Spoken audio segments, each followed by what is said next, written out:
I've been enjoying broadcasts by like Eileen, Donald Brandt. I've noticed the guy, our cook, has discovered Haps. I've seen Fraser Ramsey on quite a few broadcasts. And let's see who else. Can't think of. Oh, and just a few of the usual suspects. Bobby. Um, can't name some other names, but anyway, I have been enjoying Haps quite a bit as a viewer. So I thought I would just see what's happening and get familiar again with the comments. Looks like they're in a different place than I expected. Hello, Peter. He's one of the founders of HAPS, as you probably know. Thank you so much. This is my second time trying this out. Um, yeah, so I thought I'd just drop in and just see if anybody else wants to join me on camera to explain who I am. Pat Murray, obviously. I'm a journalist here in Durham, North Carolina. I publish an online community paper for my city, and I also like to hang out. Usually I use a different platform. Again, I am trying to check out HAPS. And Lindsay, thank you so much. How are you? So I'm checking this out. I am, now I'd like to know, hey, Tish. So if anybody wants to join me on camera, I'm accustomed to other platforms. So let me know if you want to join me. And then I will, let's see, I click on invite people, and then I guess I can invite you on. So if anybody wants to join me on camera, that would be awesome. But basically, this is just a hangout. I'm not trying to, usually I come online and I'm explaining what's happening in my city to my view and telling them where to get free food and where to volunteer here and there, et cetera, et cetera. Today, I'm just basically hanging out. So if you'd like to join me, that would be super awesome. Eileen was just on, I think she was on YouTube just a few minutes ago. And to get ready for HAPS, I actually watched her HAPS tutorial on YouTube so that I could remember which button to push. I also realized rather, that HAPS TV has tutorials on the, let's see, where is it? I found it somewhere, but I did watch a couple of their tutorials. There's quite a bit going on here with the dashboard, but that's just fine. And Heavenly Dew from Dallas, Texas. Awesome. Absolutely awesome. So, Peter says to email you with any questions. Actually, I think this is just a matter of getting familiar with the platform. Each platform is different. Each one has different buttons to push and levers to pull and whatnot. And it's just a matter of my getting familiar with HAPS TV. One thing I like about HAPS, it seems, correct me if I'm wrong, that it looks like HAPS is the successor to Periscope. Slap me if I'm wrong. It just seems that there's a lot of people who immediately left Periscope when they announced that they were going to, when Twitter announced that they were going to be pulling the plug. I think, I guess next month, something like that. So it seems that everybody came over here, which is cool. I do realize that about a year ago, HAPS made its debut as a journalist platform, or rather a platform for journalists. Now it seems that it's open to everyone, which is great. I'm an OG broadcaster. Whoa, thank you for that. Actually, let's see. I started my newspaper. I started out in print in my hometown in the mid 90s. Went on to radio in Chicago, moved to Durham, North Carolina to take care of a relative. Started another paper. Of course, what I did was I redesigned my Chicago paper to make it fit Durham. So I did that and started that in 2002, I guess it was. And then went on to WNCU radio. And now everything's online. So my newspaper's online, my show's online. Yeah. I started live streaming probably in like 2010. So yeah. So when Lindsay says OG, yeah, I started out with, believe it or not, what was it called? Google Plus. Yeah, Google Plus Hangouts. That's what it was. and it was a little primitive, but it worked for its time. It was great. I went on to Blab, Fire Talk, Huzzah, mm, Get Vocal, uh, StreamYard, and here I am at. So again, I would love it if somebody would shoot the breeze and maybe explain more about HAPS to me. That would be super awesome. Just indicate in the comments that you'd like to join me on camera. I would love it if Walla Walla, Washington, Guy R. Cook. Yeah, when I see Walla Walla, I know who it is. Guy likes to join me during my daily show. I do a daily show on Facebook and YouTube called Bull City Hangout. And basically, that's where I tell people what's happening in Durham, North Carolina. And then I invite people to click and join me. So, okay, Lindsay Badger. So nice. Actually, that was where, yeah, I think it's where I met Guy as well. I'm not really sure. But if somebody wants to come on and explain more about HAPS to me, that would be super, super awesome. Otherwise, I'm really just hanging out. Okay. He's bragging now. Guy R. Cook is saying there's 50. Okay, where's my phone? Okay, let me check my app. We often have dueling weather. So let's see. So in Durham, North Carolina right now, it's, whoa, we have a weather alert. Oh, that's for Chicago. Yeah, it's really bad in Chicago. It's like snowing. Winter storm warning in Chicago, 30 degrees. And my sister says they're expecting up to like 5 inches of snow. But let me switch over to Durham. 36. He got me beat, Guy. So I have to invite others. Okay, I thought it was of your letting me know you want to join me. I don't want to invite people if they don't want to come on. But if you want to join me, I will go ahead and click on that. Invite people. Let's see what happens when I start with Guy R. Cook. Let's see what happens. Okay, consider yourself invited. And then we'll see what happens. Basically, like I said, I'm just shooting the breeze. So it's 36 degrees. It's actually not that pleasant out right now. It's really cloudy. Ooh, okay. So there you are. Hey, Guy. There might be a reason. I'd stand up, but it's so dang hot here, you know. Just 57. 50 degrees. I called one of my neighbors and I said, I think my weather app's broken on the phone because it says it's 50 degrees. This is before it even got light outside. It was like 5 minutes to 6, so it was still dark.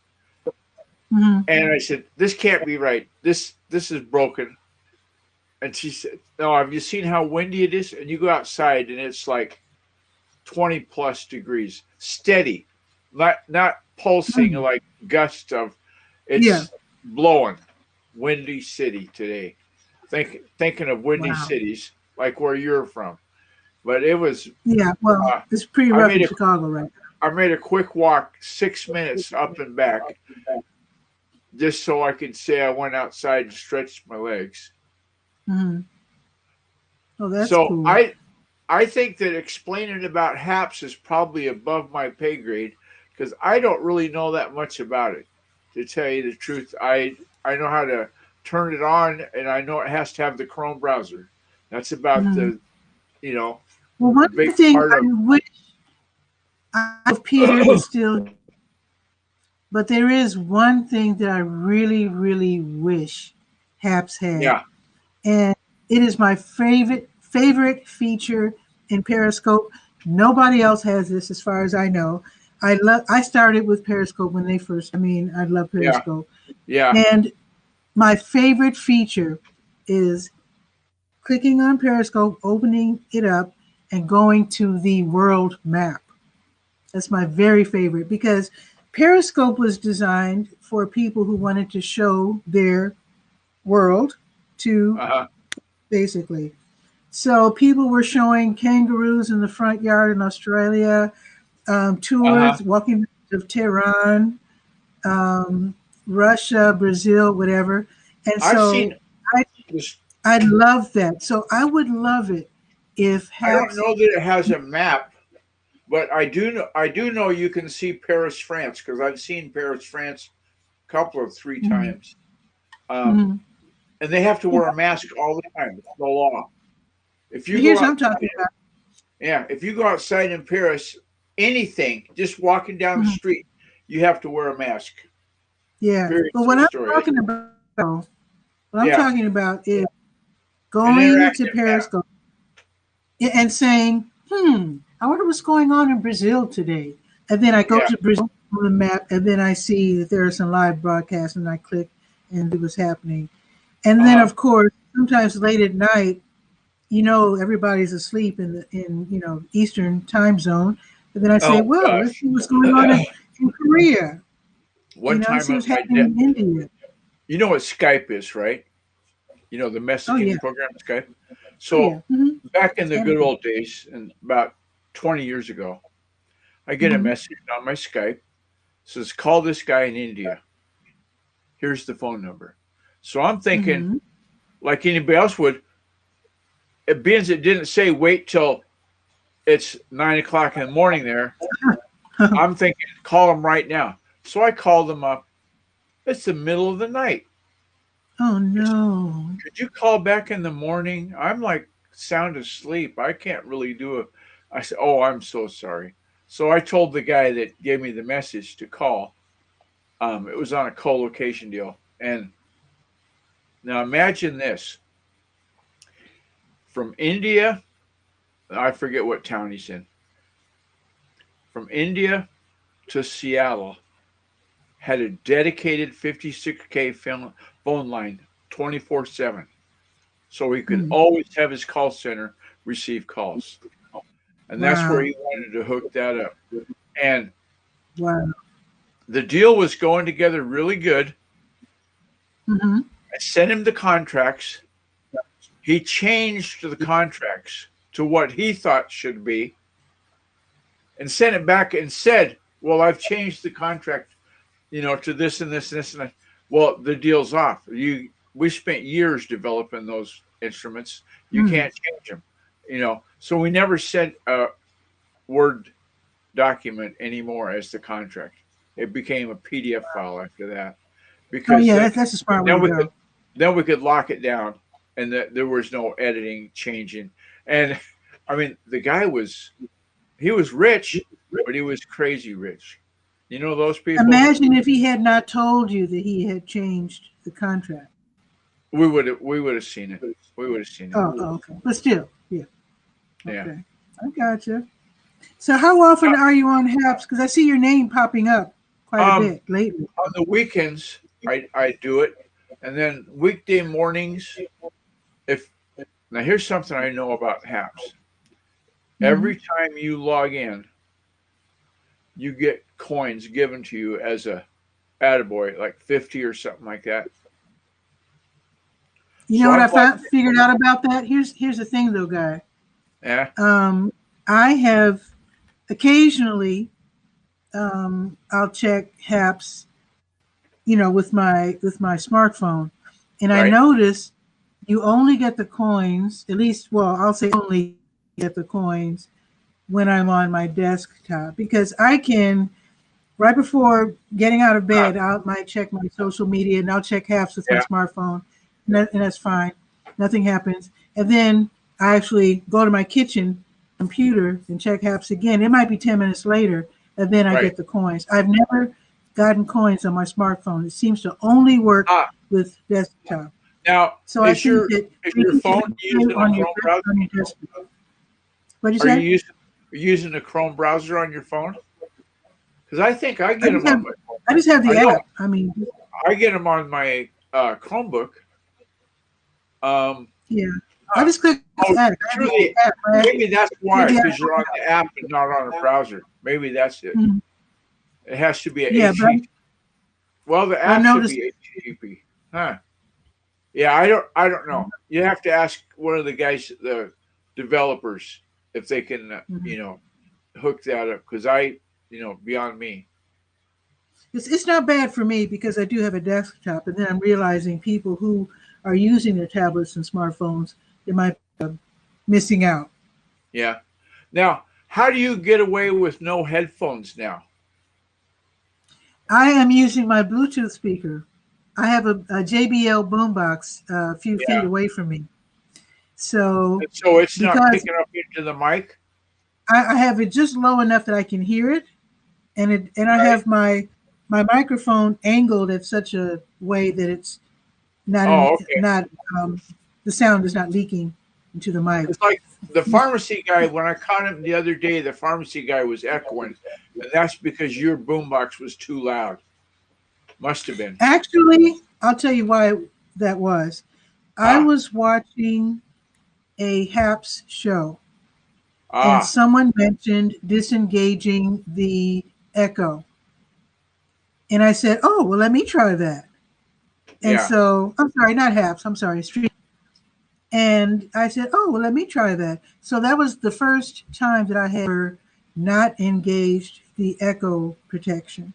And that Ah, happened to be the same time that I'm glad you were there. And I thank you I for just letting me flashed know that there my was an echo. Because as soon as I took the controls and enabled it, the echo went away. So, because normally I would do it. I would do it a link to the StreamYard link and open it up in Chrome. And I said, "Oh, I don't want mhm. to open it. I'll just listen." And so that's why I was even in Facebook, and you could see my comments in Facebook. I And really appreciate that. Yeah, yeah, that was that you just did that. because I was lazy. That's all the reason.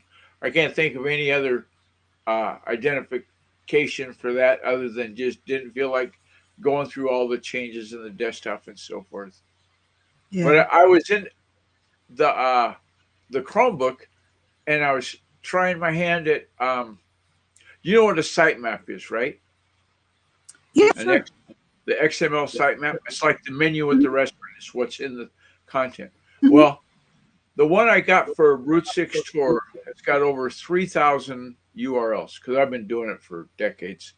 And Nice. I ran a sitemap audit and it said, "Oh, you've got a 404 error." I said, "What?" You know, that's like ringing the bell for me. And Uh-oh. so I went and looked, and sure enough, I had listed in the sitemap the www.route6tour.com. And so Hmm. when the audit tool went in, it looked at the sitemap file, said, "Bazinga, that one's there." Oh, that's a 404 because it's a redirect now. I'm doing Okay. a permanent move to just route6tour.com. The day of Hmm. saying www, Dave Letterman convinced me that's not a good thing. So I redid the sitemap, re-edited Hmm. it, and then after I re-edited it and did a find and replace for every instance of www dot, took it out, Hmm. resaved the sitemap, re-uploaded it back to the server, and then said, "Okay, now the only way I'm going to know if this is working is to run an audit." I submitted it into Google Search Console, and it Hmm. said, "You've got an error in the way that the site's declaration files." It still works. So I didn't worry about that, but I did an audit to see if I'm going to get a 404. I'm more concerned with 404s than with some hoo-ha that Google comes up with. And that's I've still, seen problems where I've seen where problems where people have not updated their websites. They still have HTTP instead of HTTPS. I've seen problems with that. well, yeah, that's two different protocols, right? Oh, yeah, Or, I've seen or problems. actually, it's the same protocol, a different variation. Like we have a variation of COVID, that's a variation of HTTP. Okay, I got you. Yeah, and there's times when you got to worry about that. Like if you're getting audited by a search engine, and so you say, "Oh, I want to know where Durham Skywriter is," and say you're still on Hmm. HTTP. The first thing it says in the search engine results, it types it in off the server. This is not a secure site. Well, to somebody that doesn't know better, they're going to go, "Oh my God, it's not secure." Well, you're not giving us your credit card information, so what? I mean, you're just going to get Yeah, but text. they make it look awfully scary, though. Yeah, they make it look like, oh my God, are you really going to go there? That's Yeah, I like, mean, I back off. speaking of, oh my God, you know how I've been scanning pictures that my mom saved and putting them into the cloud? Hmm. Yesterday, when I started uploading to the cloud, the Chrome browser I was using said, are you sure you want to upload to this site? I said, it's Google Drive. It better be okay. And so I went I ahead would and hope did it. so. The IP address was right. Everything, I double checked to make sure I wasn't going into some uh, bad site that was a Mhm. clone trying to look like it. I didn't see how I could, because I was authenticated in as my Google profile. But it was curious that they did ask that, because it would be I like, I put I upload all of my pictures. I have a Flickr account, and so yeah, I actually have different, I guess you would say, categories or folders or folders. whatever of Yeah, photos. Like I have like Chicago, Durham, Washington yeah. D.C., out of They're all town. assets, and if you can find them quicker by organizing a bit, yeah. I've went into sites like when I first took over Route 6, they didn't have it separated out by states. There's 14 states, Mhm. and so they would just put Mhm. in like something that was supposed to be in Denver, Colorado. They wouldn't put it in the Colorado stack. They would just put it in the images. And then you have to go and look for the Right. Denver City Hall. Well, that could take you 10 minutes to find the dang picture. And Yeah, that's so not then, good. They need to be yeah, categorized.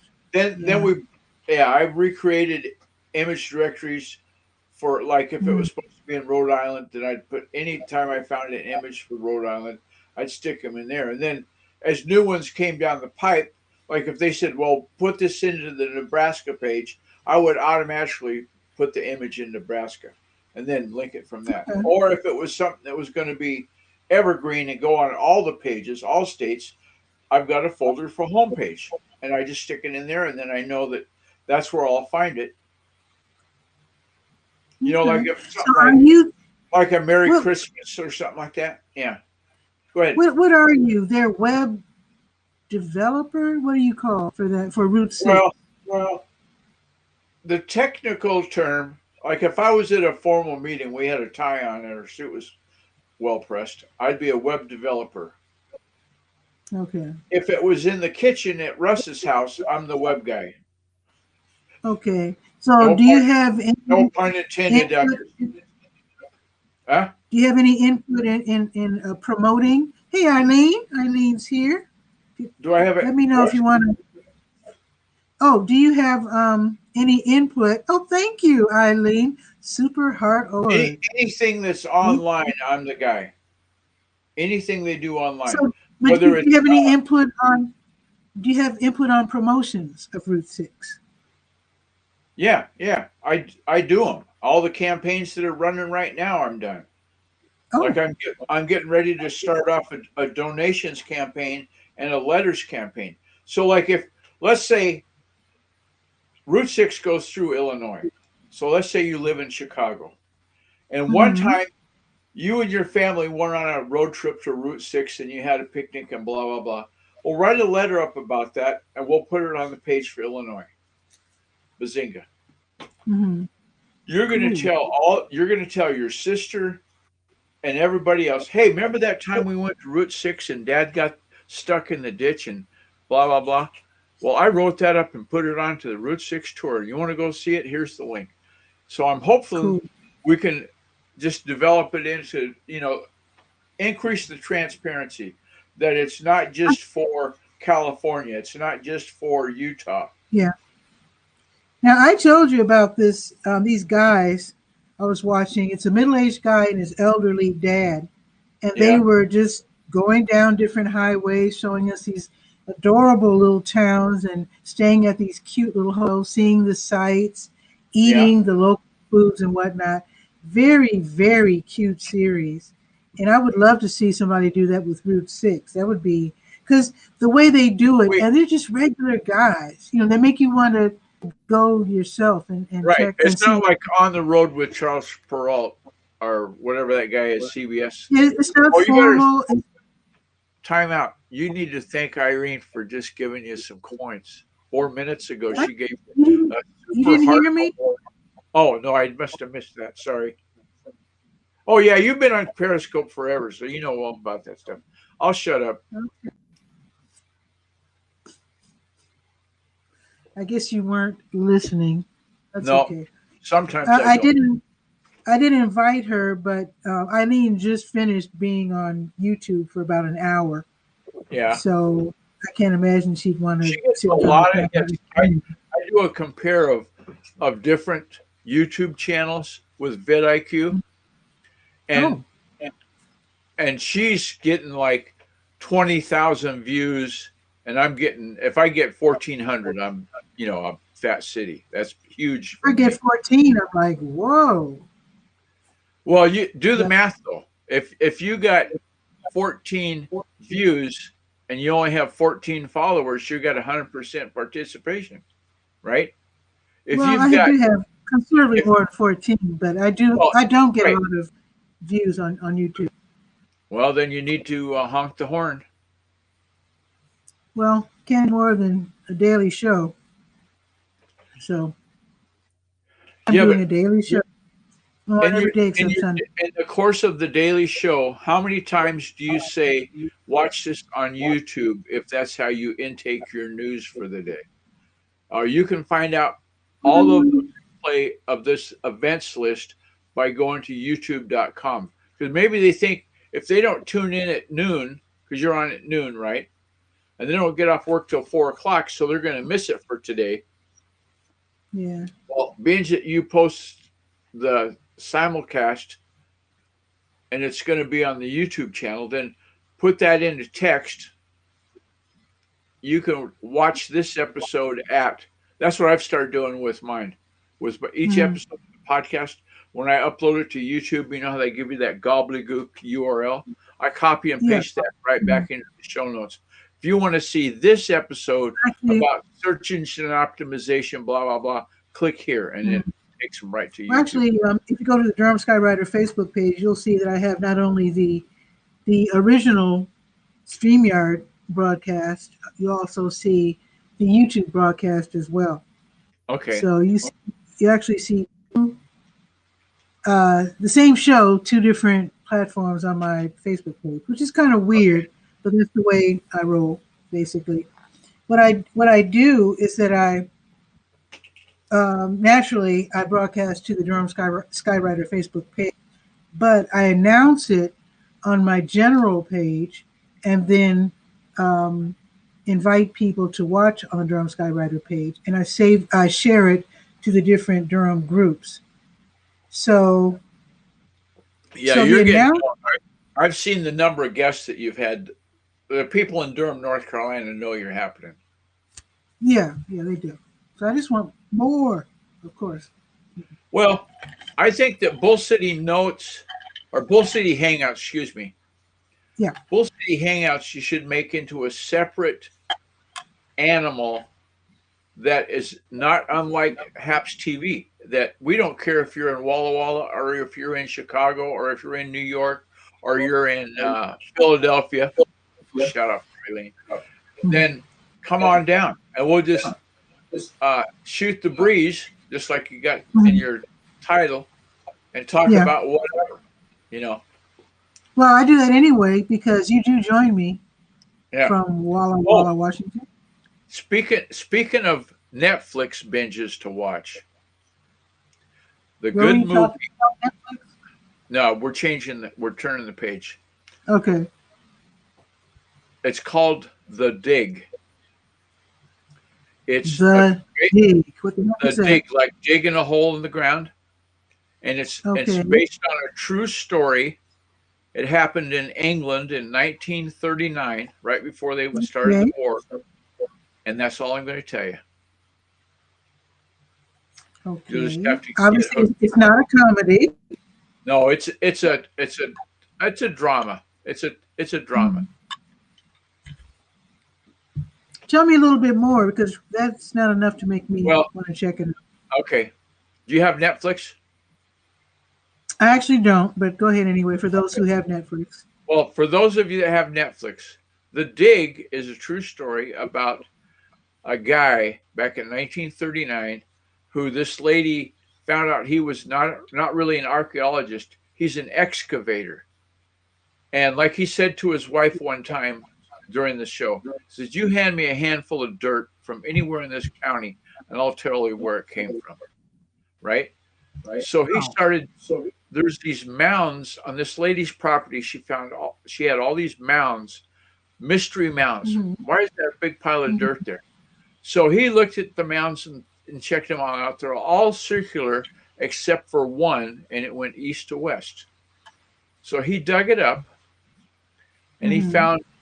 he found a ship 90 feet long that was completely buried. They figure it was a burial tomb for a A guy ship. from, from 600 AD, from the Anglo-Saxon era in England, before Cool.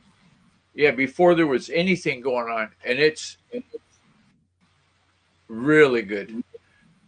If Helen Wow. Wallace over in Edinburgh had Netflix, Hello, she should have Helen canceled from the Dig. Edinburgh. I think Awesome. and anytime she needs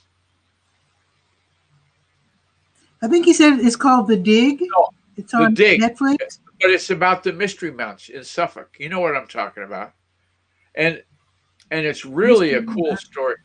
I saw this solid gold belt buckle on Facebook when they did a little blurb about it, and I said, Mm-hmm. "Oh, I got to check that out." And so Cool. there it goes. It's really a good show, really good. It's not a comedy. It's not a Marvel action movie with superheroes. It's Mm-hmm. about the real deal. The thing that impressed me about the Pat happened in 1939, right? Yeah. Even the little kid car that this one kid that was in the movie is riding in is looks like it's from the 1939 style of pedal car. The tractor that was Mhm. pulling the shed out to the field so they could be out of the rain, and store their tools and whatnot. It looked like it's a tractor from 1939. I mean, it's got the big metal. Did the research. Oh I yeah, always appreciate yeah. kind of attention to If detail. they give out an award for who paid the most attention to detail on gadgets, gizmos, and props in the movie, that Mm-hmm. person, I'm sure there's a prop master or something in the cast, in the credits when they go by the end. They should have won. Thank you, Helen. Thank you. I wonder if Helen knows Fraser, because Fraser's in Edinburgh Well, too. sure. Fraser's lived there all his life, and he's been honking I his horn mean, forever. I wonder if you've seen each other's broadcasts. I Oh, would assume so now. I would Thank think that you very that much, would. Helen. I'm sorry, what did you say, Guy? I think if she saw the Fraser broadcast come up and it said it was in Edinburgh, she's going to go, "Oh, Mm, there's somebody in the hood." You know, maybe they mhm. don't say that in Edinburgh, but anyway, I think she would Probably not. probably. I had And somebody. I love it when Fraser shows us, just walks around and shows us the I different was telling him sites. that today. I said And that's one of the best things I like. In fact, you notice how there's always wind noise when people are doing those walk around things. mhm. Most of them are in the background. We just need a Well, windscreen. So, yeah, I did some research on that. No, it's not called a windscreen. The thing, and I learned this from being on radio the other day when I was getting my vaccination. The lady from NPR came to introduce me, and she had this big, huge stick with like the size of a loaf of bread on the end of it. yeah, like a dead cat. Yeah. Yeah, Hmm. and it was So a a dead blimp. cat is a windscreen. Yeah. Yeah, and that blimp held the shotgun mic that she did the recording with, Mhm. and there's no wind noise. And you can Yeah. get I use there's them all there's the time. there's a You need furry those. attachment you can put on the outside of those, and they Hmm. used to call it a dead cat, and they would this big bag of fur. Well, now they Hmm. call it a dead wombat because it's so much bigger. Okay. I thought that Okay. was But kind of they are funny. windscreens. And Helen does know of Fraser. Ah, And, and I'll bet she says his name right. It seems that most of us say Fraser when yeah. it really is Fraser. Have you noticed that guy? That I never most have of us, thought about that. yeah, it's really Fraser, but for some reason, Oh, I hear everybody like it's pronounce it spelled with a Fraser. Z, like a Z instead of an S, which makes us say Mhm. Fraser. It's Fraser with a Z. Fraser, Okay. yeah. So yeah, Yeah, I made Fraser. actually, but that's what I'm saying about Haps. Haps seems to be the hopefully uh, a wonderful replacement for Periscope. And I do hope that people continue to do their tours because I love that so much. Just seeing other cities and seeing there's this one lady, Thanks she for that, likes to Helen. show us the beach in Australia. And Helen says, yes, it's Fraser, not Fraser, Yeah. definitely. But there's this one lady, she shows us the beaches of Australia.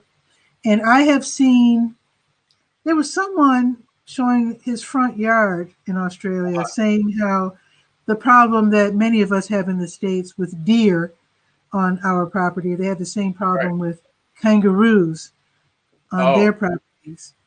And that was really funny and very strange to see like 12 of those things yeah. walking around Not good. his front yard. Well, I was telling uh, Fraser that he should, Fraser. yeah, that I thought he was asking today about, his shows and walking around and that. I said, Mhm. one that you need to maybe explore being just so damn good at it is to have cleaning tips.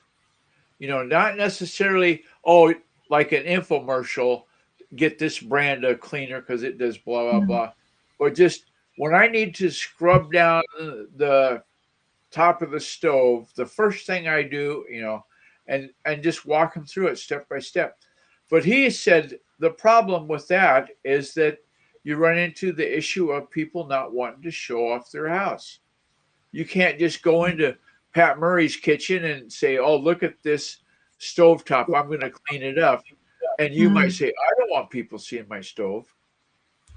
Right? That's what Yeah. he said.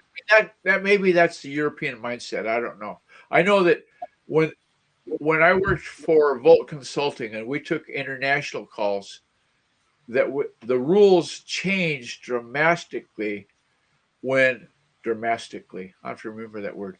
The Okay. rules changed Have a new word. dramatically when the European people came in and called. You had to treat them a whole different way than you did Joe Smith from Denver. It was Mhm. totally different. Yeah, I'm taking notes here because Helen is saying that she's asking if I'm talking about Mel, and I very well could be. I didn't Uh, quite mean. And then she says, check out Mr. Unplugged, who has wild rainbow parrots visit his kitchen. I have oh, never seen that, which is why I am writing his name down my because, nephew David, wow. talking about birds, my nephew David is trying to train his dog to shoo the kitchens off the back porch. They have a really nice covered patio on the back of their house, and that's Hmm. where the chickens are going to relieve themselves. So he's got all these Oh, little plop plop things, and not Alka hmm. Seltzer that the chickens leave, so he can get the dog to chase the chickens off before they can make a mess. So much I to don't win. know. Chickens are very aggressive. I don't know if the Well, dog is up to the task. I don't think So the I dog don't, cares. The way I don't know. David told me that the dog doesn't really give a darn. Okay, because they chickens can be quite aggressive. I remember when I was in Oh, Alabama, you walk up now to hell, somebody's house, you might be chased up the steps by them nipping at your ankles and chasing you oh yeah. around. You know Yeah. what's aggressive is a hen turkey with babies. Those, my wife, Any animal babies. years ago, I used to deliver for Avon Cosmetics, and I would take the Mhm. boxes of cosmetics to the people's house, all the different Avon ladies. And this one lady had a turkey in her. She was real rural, had turkey, and it Turkey. had babies. And that turkey Okay. came. My son Brad came home from delivery. Says, "Mom, mom, This turkey chased me right in the van. It was really odd, on and on about it.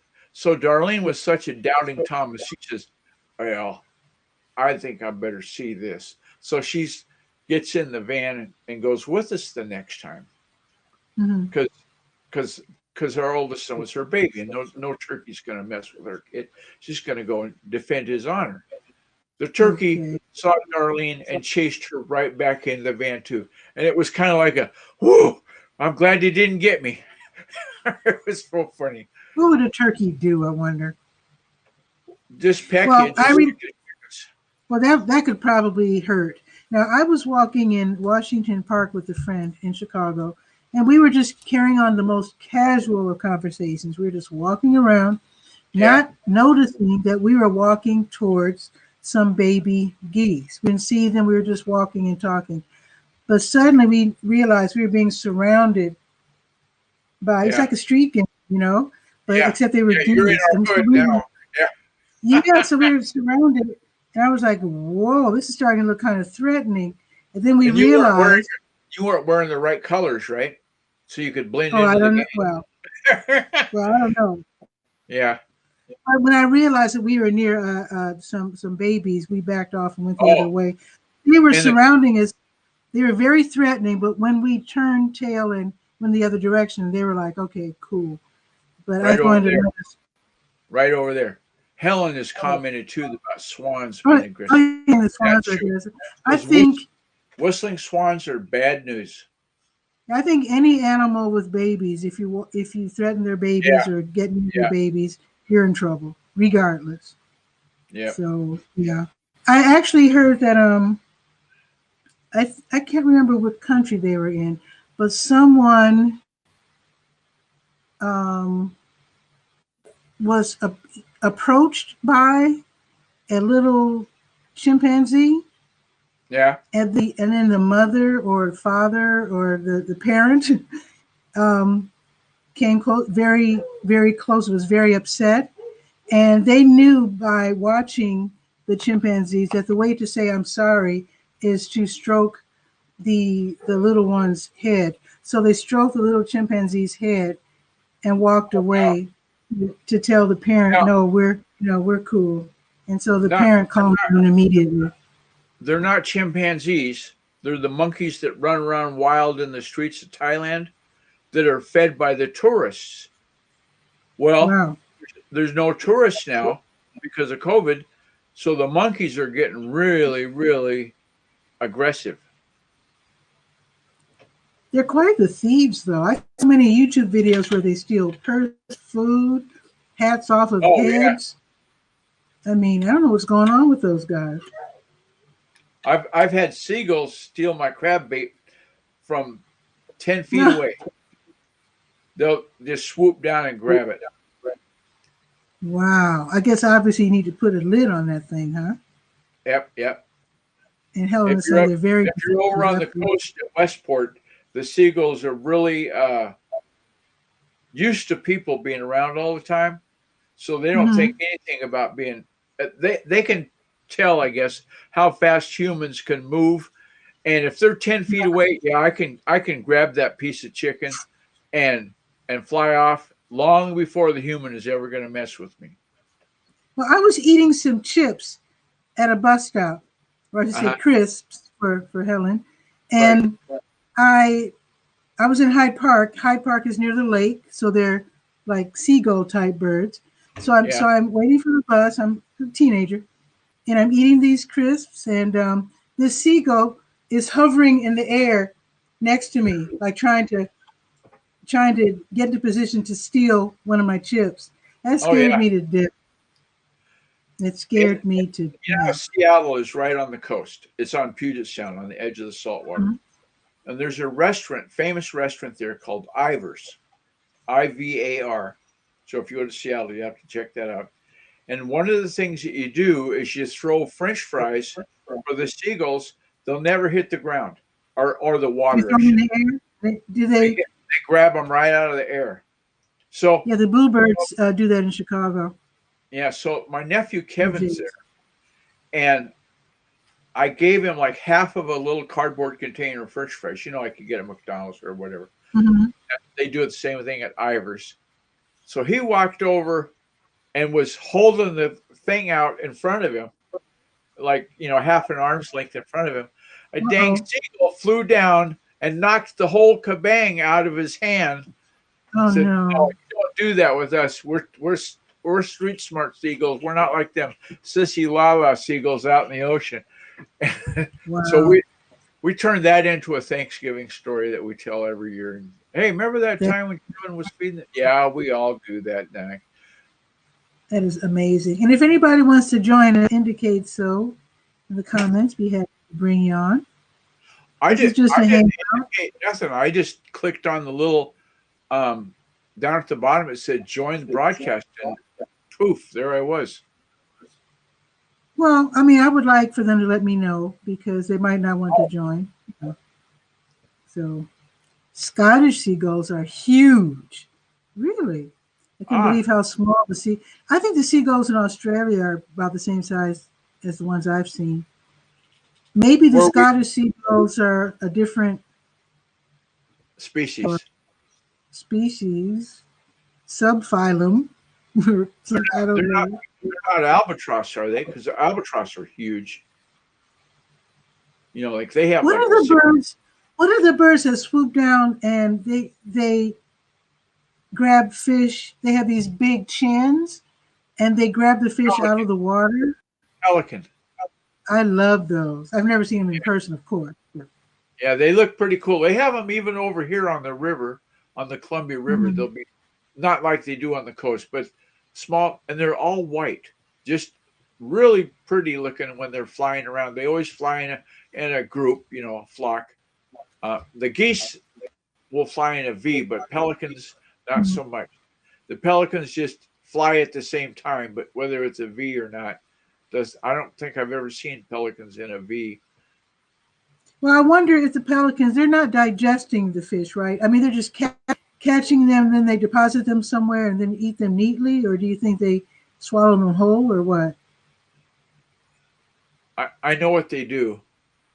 I'm not trying to gross you out, but if they have young ones, Uh they huh. s- they store them in that pouch. They Mm-hmm. swallow them, Mm-hmm. partially digest them, and then erp them back for the babies to eat the Oh, partially okay. digested meat. That's creative. Well, when they're nesting, when they got young ones to feed.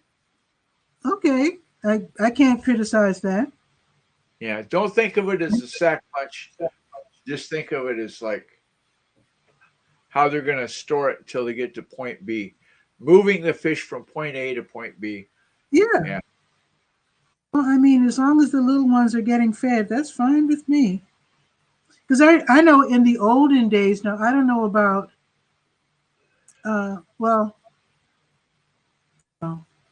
before baby food was invented, I heard that parents, moms, would pre-chew food for their babies. Now, I don't know if anybody here is old enough to even remember that, but that's what I remember being told.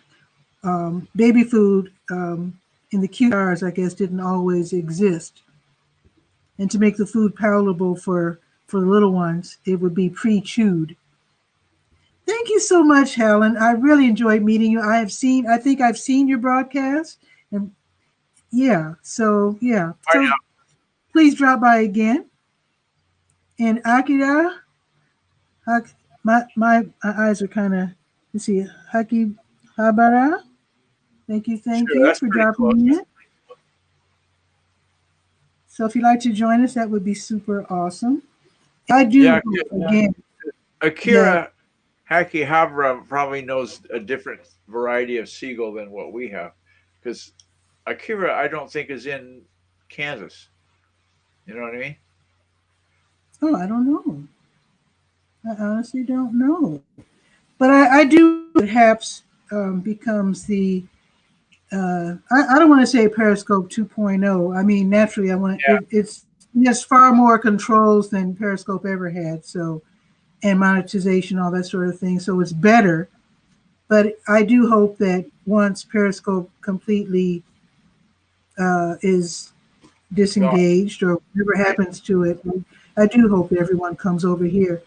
And again, if the founders of I'm curious why they and don't. developers, if they could add a map feature, that would be wonderful. Yeah, I'm curious why they don't sell Periscope though,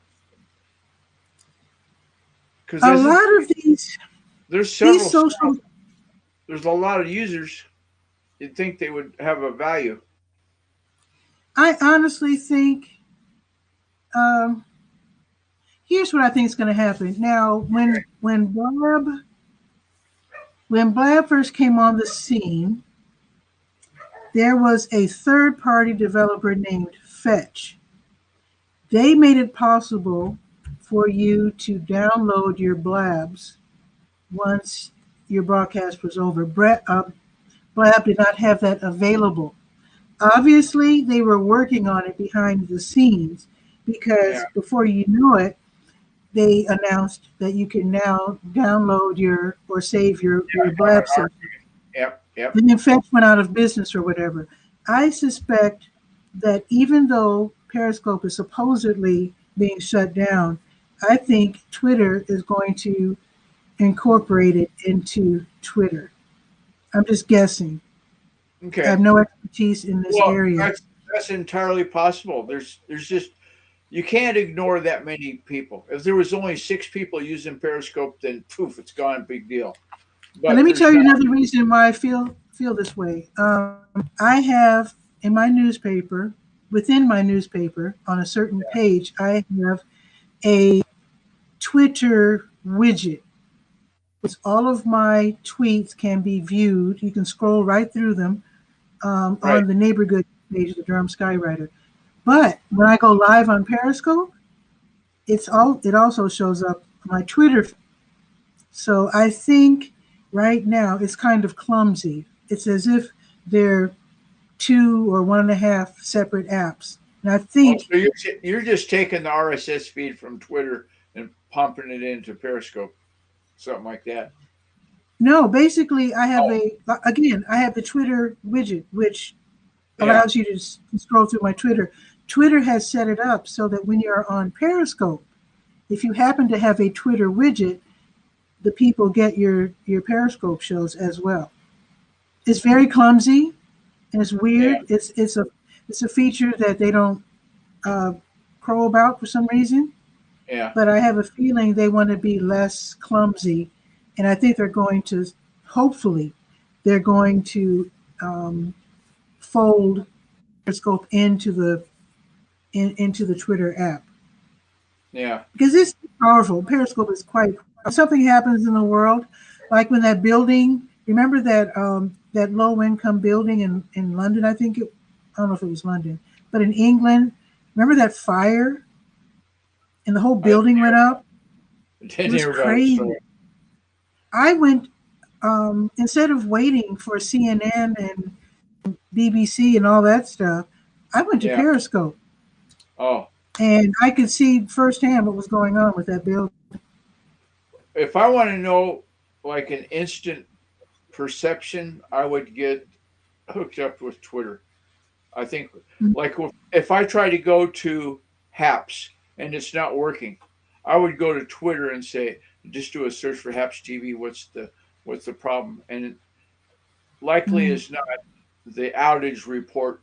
Somebody someplace would say, "Oh, well, we've got a problem with the Amazon servers again. And we're working on it. We'll let you know as soon as it's fixed." Blah blah blah.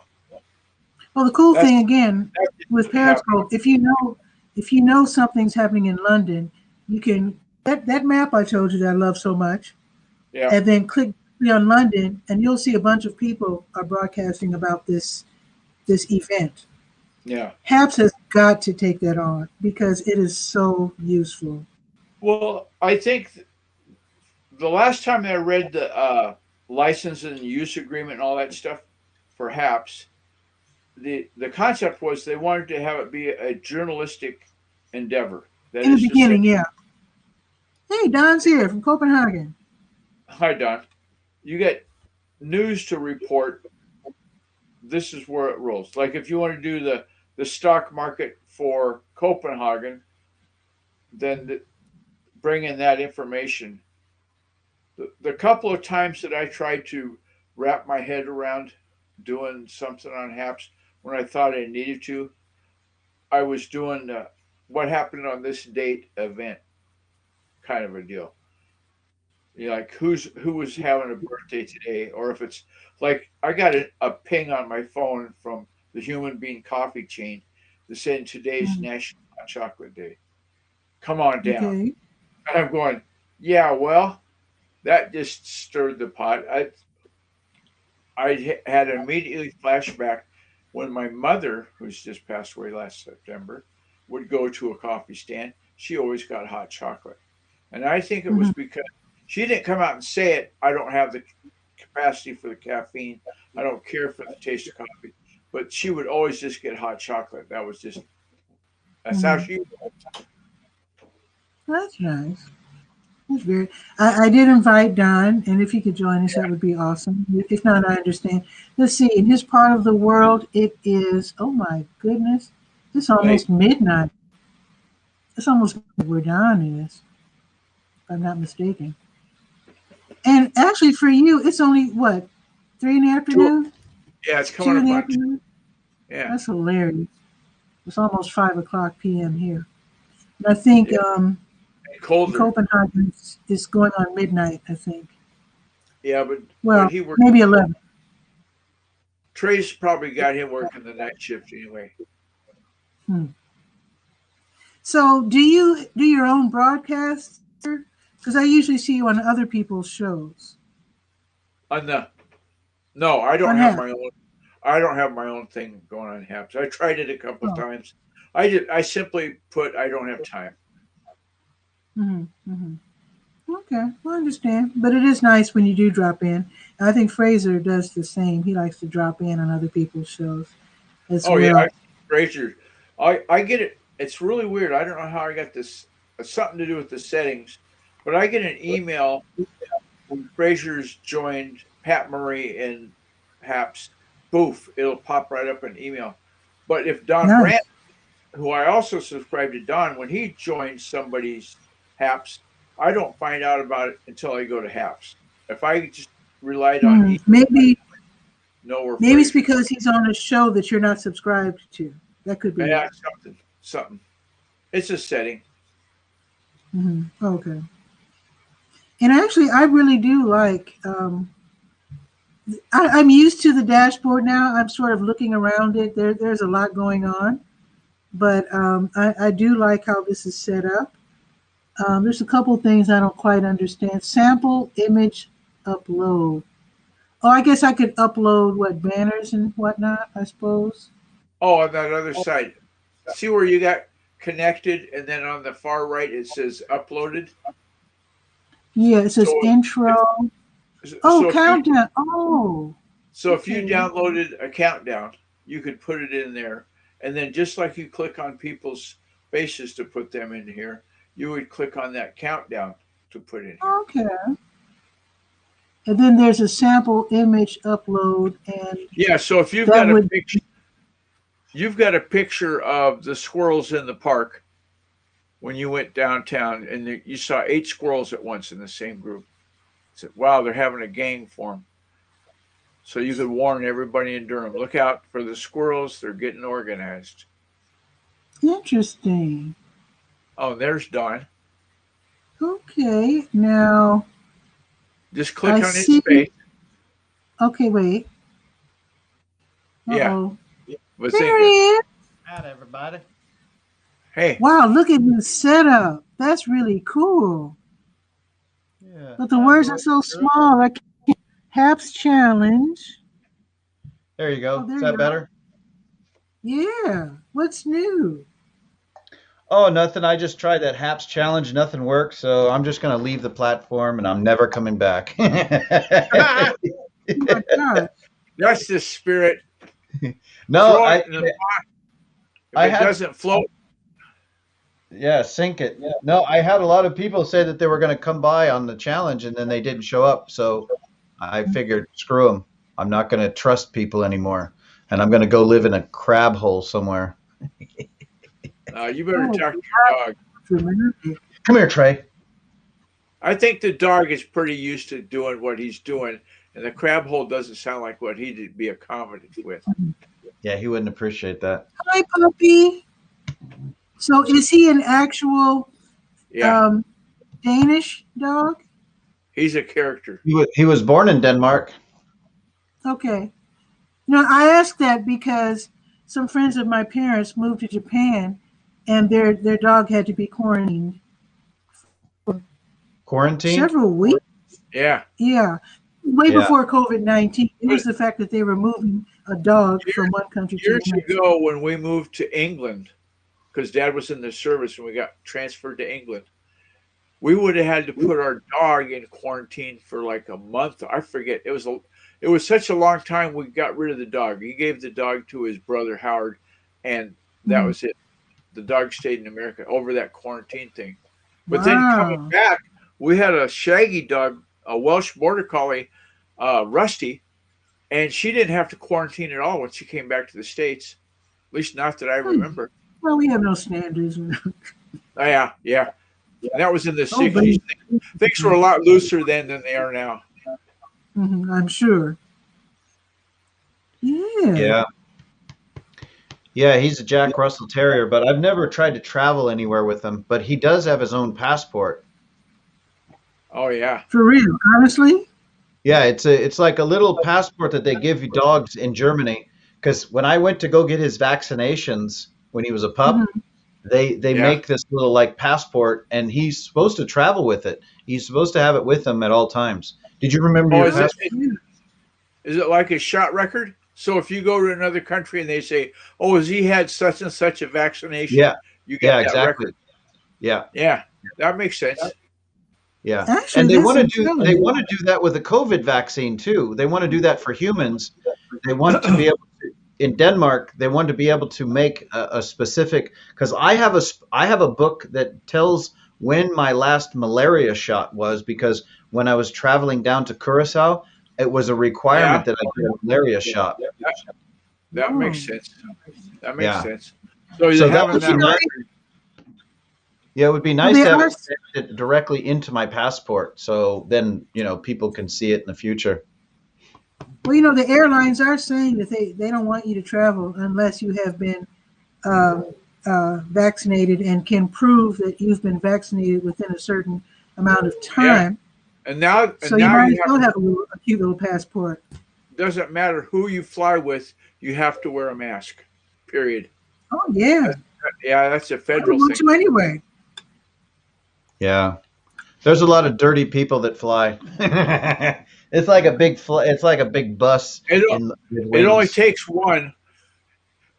Yeah. Yeah. It just takes one person that's infected, and you got it. And the other thing that now, correct me if I'm wrong. Let's say you've been vaccinated. Okay, you got both shots. Hmm. You can still be a carrier. You can still touch a Sure you dirty can. doorknob and carry that virus wherever. You won't get Absolutely, affected. you can. It Sure. won't make you sick, but it might Yeah, you make just won't get somebody sick, else. but you can make everybody else sick.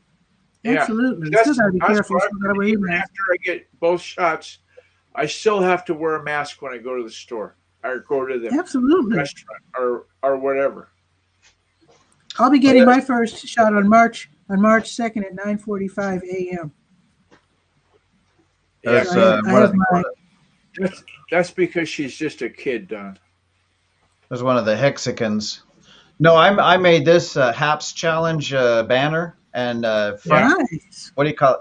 Because what I was trying to show people how to do is what you can do with OBS is really kind of like there's a lot of things you can do if you use your imagination. So what I did is I made an overlay. Now it's gone. I was trying to blow it up to make it. I was trying No, to if you figure Yeah, out. why are you in portrait mode instead of landscape mode? I don't She's a understand. rookie. Oh, She's okay. a rookie, Don. Well, I could have clicked. I was watching the instructional, and I didn't see actually where I could have chosen the layout. But Oh, it's yeah, okay. yeah. When you first start, it asks you if you want to do a portrait or if you want to do a landscape. And see those little palettes down at the bottom, the layouts?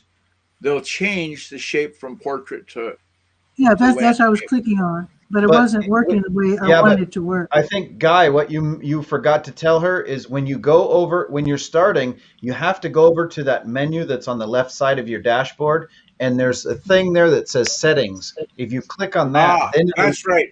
it'll go You're from right. portrait. You have to physically click on that little landscape Yeah. menu. I didn't click because I noticed that fit in. Let's see, what is it? Fit in. Yeah, you don't have to worry about that because it'll Yeah. automatically fit to your screen. Yeah. So this will do. Yeah. This will do. Yeah, I get some Hexicans following me around since I started talking about hex. Then there's a lot of people in that hex community that keep following me, and they're I like assume talking. it's digital money, some Bitcoin kind of stuff. Yeah, So it's exactly what it is. Yeah. Okay. did the car thing die? Crush or convert? You were doing a thing with automobiles, converting them over. Crush or convert, yeah. Well, I took my Patreon page down because there wasn't very much interest in it. But I think that once I start that business Yeah. here in Denmark, I'm going to start that business still. I haven't forgotten about it, Okay. and Okay. I haven't really put it on a back burner or anything. It's just that I need cash to start the business and get it rolling. But I've got some really good What are you gonna- ideas for making some videos. What are you going to do, Don? I want to start a business that is taking gross polluters off the road as soon as possible and crush them. And if it's a car that's in really good condition and it has like very little body rust or cancer, people call it cancer on the cars. If it has very little body cancer, I want to convert it to electric. Ah, there you go. Ooh. Yeah. I've Now, been watching videos this week about inexpensive electric cars. You can get an electric car here in the States for like $4,000 now.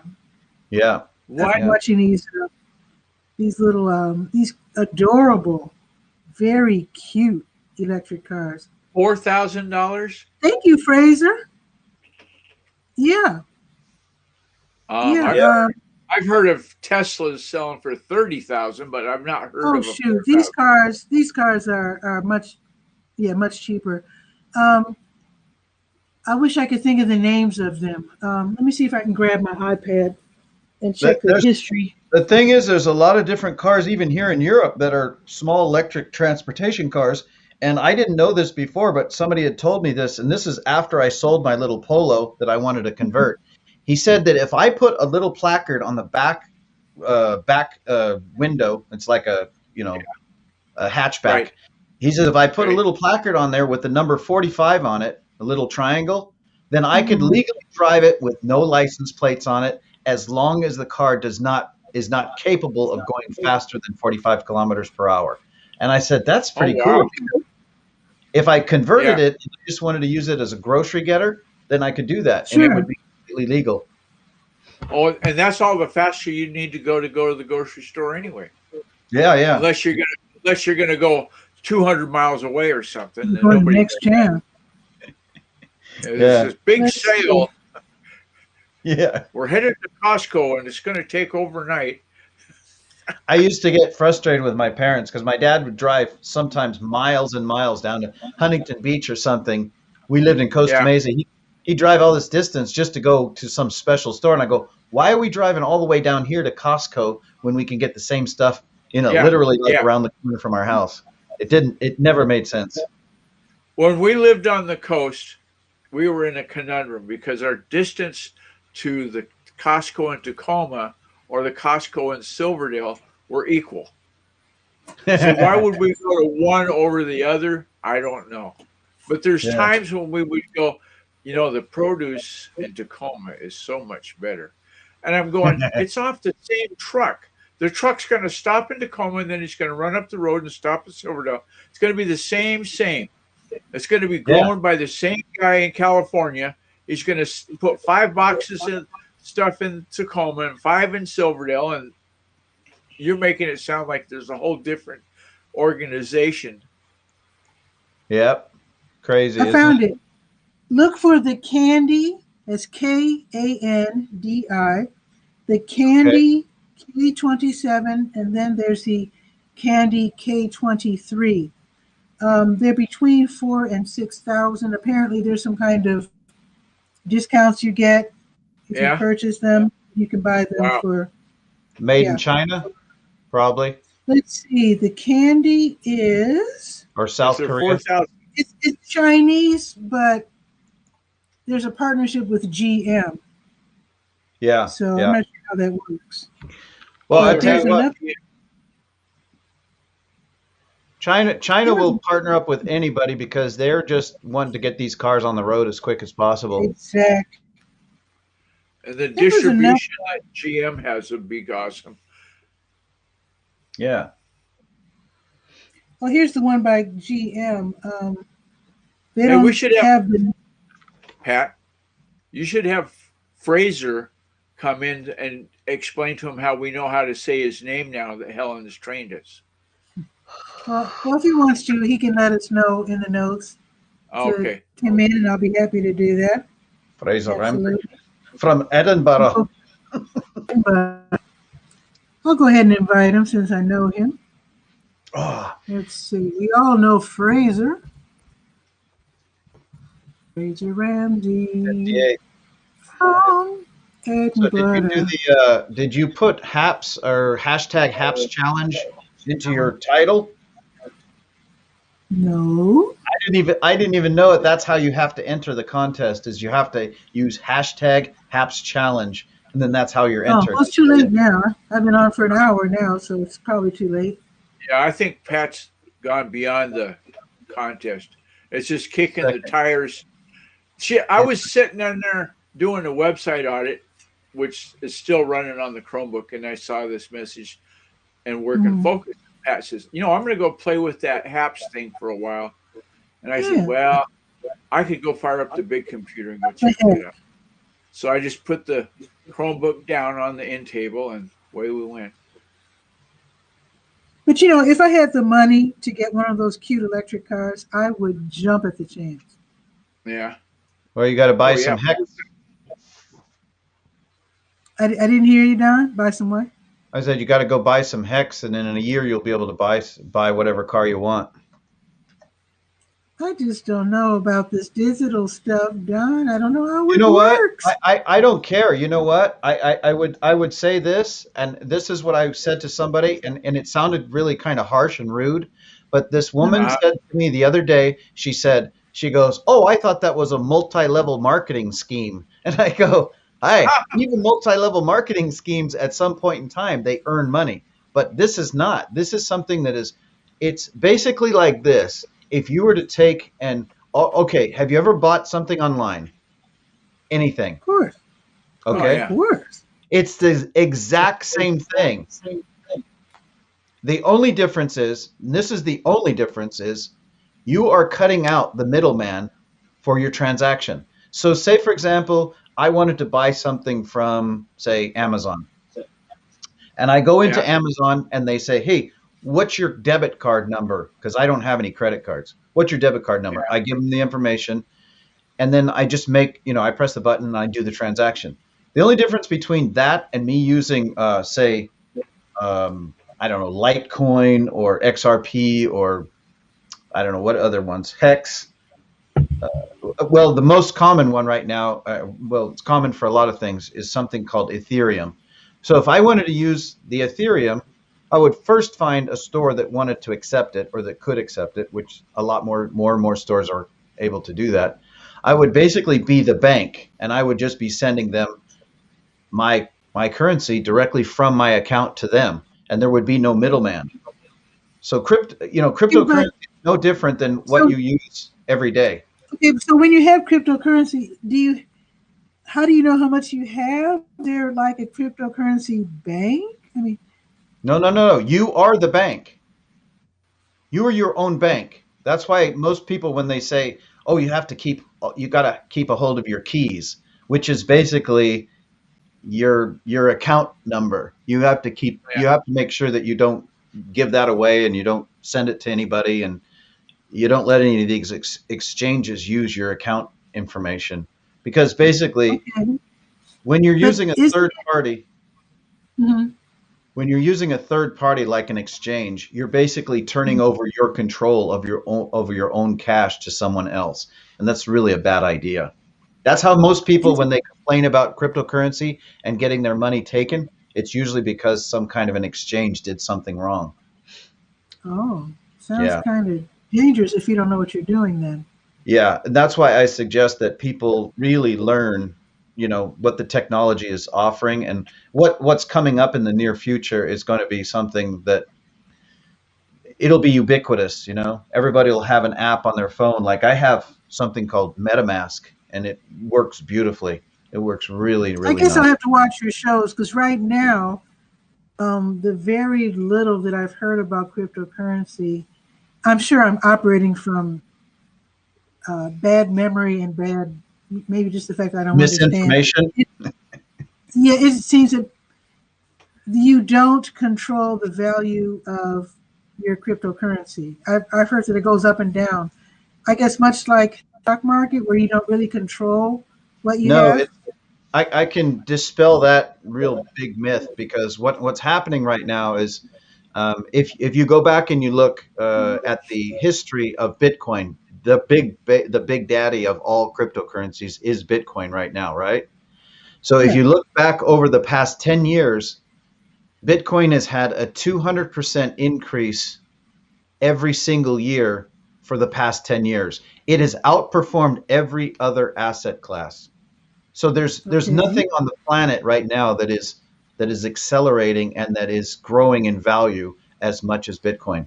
So when people say stuff that's incorrect, you can just Yeah. ignore them and say, you don't know what you're talking about. You have to go and look at the numbers before you can really make a statement that Or powerful. just say, ask Don. No, I mean, I just found that particular statistic by listening to a guy named Michael Saylor. He's in the news right now because his company called MicroStrategy has just dumped millions and millions and millions of dollars into cryptocurrency, and he's like an MIT guy who's an MIT graduate, and he's a pretty sharp guy, but he's putting a Oh, lot of money into it.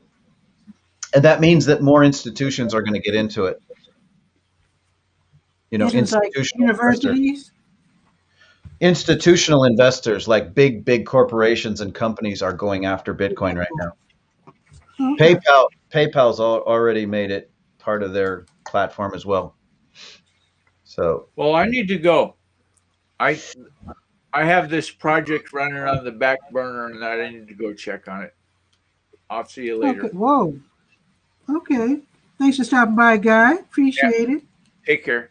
So we Lindsay went from Badger was talking here. about geese and kangaroos to cryptocurrency. It's pretty wild.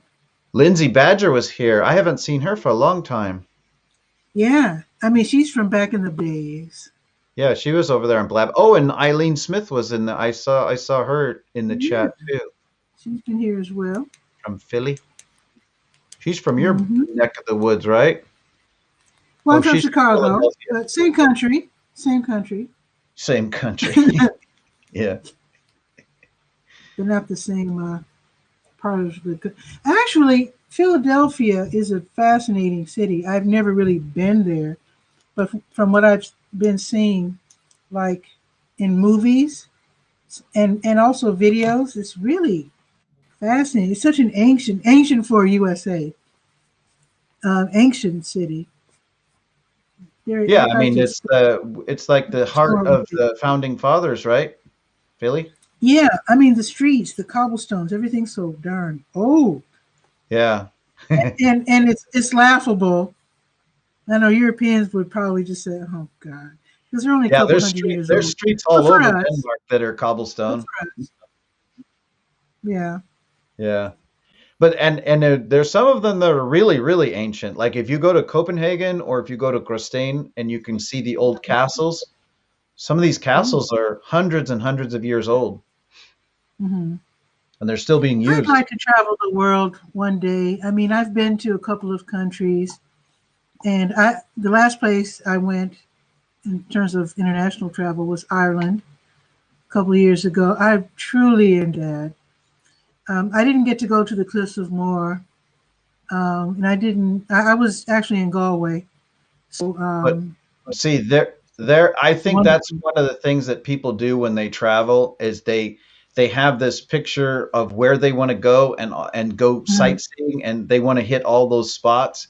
To me, Yeah. it's like it's it's okay for me to go someplace and not know any of the hot spots. You know, like okay, I'm going to go here, here, and here. It's like for me, I just like go. I just want to see what the culture's like, the people. You know, Mhm. because I mean, buildings are Well, buildings. They, you know, you can I, see I'm not pictures a of buildings. I'm not an experienced traveler, so I don't really have any druthers. Just the fact that I'm somewhere else is, Yeah, and yeah, I had said, oh, Don, oh my God, I just enjoyed it so much. I mean, I yeah. watched all the videos I could about Galway, and they only had a, a certain number of people who could go. I was there for a conference, to tell you the truth. So I actually didn't have time to go. They did take a few people there, and I didn't sign up early enough to, so I missed it. But be that as it may, what I really love about other countries, I love infrastructure. I'm really kind of weird. I like to see, I like to see bus stops. I take pictures. If people look at my pictures from the different cities I visited, Why are you you'll taking notice I pictures take of bus pictures stops? of mailboxes, bus stops, um, parking meters. Yeah, I love infrastructure, garbage cans. I like to see just how cities handle the same mundane stuff. And yeah. in fact, I was able to walk from my hotel, which was actually in an ancient house, which was wonderful, all the way through town to the university in Galway, which means going down all the streets and the little alleys and past That's isn't that Galloway ordinary. the place where they isn't that where they get that name for Galloway golf clubs? I remember there was some golf clubs that I used to have. They were called Galloway. I don't know, Yeah, but there's Gall. no Galway. Yeah, okay. Yeah, I think that was the name of a golf club company. Okay, and I loved it. I mean, I saw this ancient church, and the thrill of my life was taking a double decker bus. Oh my God, I loved it. So I don't have really highbrow tastes. I mean, I just when I see a phone booth or a mailbox or something, I whip out the camera, and I'm just so happy. And when I took the double decker bus through town to the hotel, I was just. Mm, Yeah, I was that's so cool, happy. huh? I went to what's that ordinary store that they have? We have Walgreens. They have I think it's called Tesco. Tesco, yeah, that's a British. I So, think that's a British chain. We don't have so I them in was Denmark. We have Aldi and we have Rima 1000, Rima 1000, and but Tesco, yeah, I'm pretty sure that's a British brand. oh yeah. So Yeah, anyway, I had a wonderful time, just wonderful. And I'm sure if I came to your country or went to like Germany or something, it would be the same. I would take a picture of all the not all the, I mean, of bus stops, garbage cans, well, you'd be street lucky if grates. you came to my town. You'd be able to see. You'd be able to see. Let's see, one. You'd be able to see a couple of castles that are close to my Ooh, house, and then you'd be able to go right over the border into Germany, and you could see Flensburg. You could see, yeah, that's another castle that's over in Flensburg.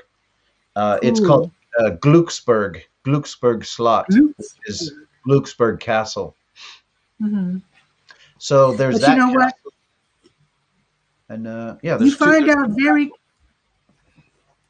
you find out very quickly um, if you post your pictures like I do on Flickr that you're not the only geek in the world. One time I took a picture of some new stoplights that we had put up in Durham, and Mhm. someone was so excited by they were like, oh my God, that's a Universal 3000. I was like, oh, You weirdo. okay. No, I but that's found, great. I mean, well, everything out here has a fan club. yeah, even garbage. Like I found I think it was a Reddit site. Was it Reddit or, yeah, I think it was Reddit. I found a site where they Mhm. pick up garbage because it was like one day I took a picture of an energy drink can and I posted it. And Mhm. this woman, she goes, "Oh, you should join our Reddit group." And I go, "What's your Reddit group?" She goes, "Oh, we all go out and pick up garbage in our neighborhoods, just random trash that's by the roadways and stuff." And I said, "Oh, that's Oh, pretty that's cool." cool though. Yeah. That's real And cool. then there's another guy that walks around with a video camera attached to his like little pickup tool where he just, Mhm. whatever he picks up, you can see it on camera as he's picking it up on a video. That's cool. Yeah, it's funny. This is sad to say, but a friend of mine actually checks a couple of the local parks in the neighborhood that he lives, and he's very concerned about needles, drug use, Oh yeah, yeah. and he takes pictures of needles and sends them to the police and to the city council to alert Okay. them that they're, he doesn't want to touch them, of course. Hi, So, Zakia. Zakia Ringold, hey, hey, hey, how are you? Happy to have Yeah, you I just had here. something weird happen yesterday. No, it was the day before yesterday. I was walking up from the German side, from the German direction, up towards my Mhm. house. And there was a guy that was going to make a left-hand turn, and I knew that he was going to make an illegal left-hand turn because there's signs all over. But where he lined up in the lane, I go, this Mhm. guy's going to make a left-hand turn. And I was like you, I was taking a picture of some seagulls on a lamppost, right? Because there was three on this side and three on this side, and I go, when am I going to see that again? So I had to take a picture, right? I had my Mhm. camera out already, and as this guy pulled up, I go, he's gonna break the law. So I just flipped it over to video and I just recorded Yeah. him. Did And you he turn it stopped in in? the middle of the road, rolled down his window. He goes, "Har du taget en bild of mig?" Which basically, did you take a picture of me in Danish? And I just ignored him and I walked around the corner. Sure enough, he drove all the way up to the top intersection, hung a U-turn, came back down, drove down my street, and came on the wrong side of the road, came up next to me. Man, And he goes, "How do ten and bill am I?" And I go, I said, fuck off, because I'm going to call the police. He goes, "Do you want me to?" I said, "Do you want me to call the police?" And he goes, "No, no, no," and he drove away really quick. But I did take a what was picture his problem? because he broke the That's law. He didn't stupid. want me to turn him in. Yeah, but he's going to be aggressive about it. Yeah, he was pretty stupid because he might have been running into a pit bull. He didn't know what I would do. I could have just went over and literally physically wailed him, but I didn't because I'm not an Mhm. aggressive person. Now, I once heard a conversation on TV between a Mexican gentleman speaking English and a Brazilian gentleman speaking Portuguese. Even though languages are kind of similar, they're definitely not the same, but they were able to talk to each other. So, where you are, is it possible to carry on a conversation with someone speaking German while you're speaking Danish? No, absolutely not, because German and Danish are really, really different. I would say out Hmm. of all the Scandinavian languages, um, Danish and Norwegian are the closest. But like you could listen to a person that's from even a different part of Denmark, and the dialect is so different that they will say "Vasero, Vasero." It just means that they don't understand. So they say, "What did you say? What did you say?" Because Huh. even a small distance, like maybe 300 or 400 maybe a couple of 100 kilometers, and people have a difficult time understanding each other's dialects. And to me, it struck me Why as on weird earth? because the country's so Why on earth small. why would that happen? Because the United Because States is, communication you can was not understand very people from across strong. the country. The communication was Because, not that strong a few hundred years ago. There was no communication between villages and communities. So people would develop their own dialects in these areas, different areas of Denmark. So, yeah, you don't have a You don't have a connecting national television or Yeah, radio? there is. That's one of the funny things is when I went to Spro School, which is language school, I learned what's called Rigsdansk, and that's what they speak in Copenhagen, right? Okay. So I Yeah. live in the southern part of Denmark, so they speak Sønderjysk, and it is such a different dialect that a lot of people I would be sitting there listening to them just going, I can't make heads or tails of what they're saying because they were speaking That so fast. The dialect is wow. so fast and so short that I would just hear